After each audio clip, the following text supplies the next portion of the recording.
Tirupattur collector அலுவலகம் எதிரில் உண்ணாவிரத போராட்டம் நடத்த அனுமதி வழங்க கோரி முன்னாள் முதல்வர்கள் எம்ஜிஆர் மற்றும் கருணாநிதி வேடம் அணிந்து தமிழ்நாடு கிராமிய நாட்டுப்புற மேடை நடன கலைஞர்கள் திருப்பத்தூர் நகர காவல் நிலையத்தில் மனு.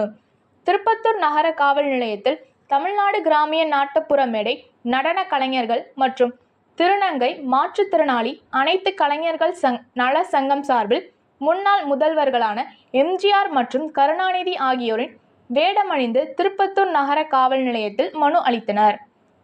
அந்த மனுவில் திருப்பத்தூர் மாவட்ட காவல் கண்காணிப்பாளர் ஆல்பர்ட் ஜான் அவர்களின் அறிவிப்பின்படி சோலார்பேட்டை, கந்திலி, குரிசிலாப்பட்டு, திருப்பத்தூர் கிராமிய காவல் நிலையம் உள்ளிட்ட காவல் நிலைய எல்லைக்குட்பட்ட இடங்களில் நடன நிகழ்ச்சி நடத்தக்கூடாது என மாவட்ட காவல் நிர்வாகம் தடை செய்துள்ளது. இதன் காரணமாக திருப்பத்தூர் மாவட்டத்தில் மட்டும் சுமார் 300க்கும் மேற்பட்ட நடன கலைஞர்கள் இந்த நடனத்தை நம்பியே வாழ்வாதாரம் உள்ளது. எனவே வருகின்ற 18ஆம் தேதி வியாழக்கிழமை திருப்பத்தூர் மாவட்ட ஆட்சியர் அலுவலகம் எதிரே சட்ட விதிமுறைகளுக்கு உட்படுத்தப்பட்டு அறநிலையில் உண்ணாவிரத போராட்டம் நடத்த திட்டமிட்டுள்ளோம்.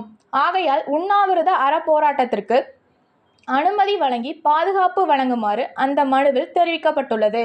நன்றி.